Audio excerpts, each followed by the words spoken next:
I'm happy to be able to say a few words to our extended Assumption family during these days leading up to the great celebration of Christmas. One of the things that I found myself saying over the years is that whenever we gather together in a church or in this chapel to celebrate the Eucharist, we gather to receive something which we could not possibly have given to ourselves. And it does seem to me that the joy of Christmas is rooted in that truth that what we could not possibly have accomplished on our own has been done for us through the mercy and the great love of our God.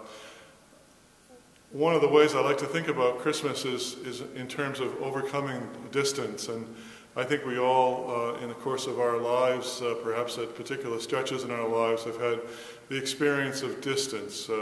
The distance from a God whom we normally think of as being infinitely greater than ourselves and at infinite reach from us, but also the distance that we are responsible for creating in our own lives by choosing often enough to go in a way that is separate from God. And so we find ourselves separated from one another. We find ourselves separated and distant from our God. We find ourselves separated and distant even from the deepest and truest part of ourselves. And what we celebrate at Christmas and the source of the joy that is ours at Christmas time is that we have a God who has chosen to bridge that distance, to become one of us, and to share in all of the things that we call this human life.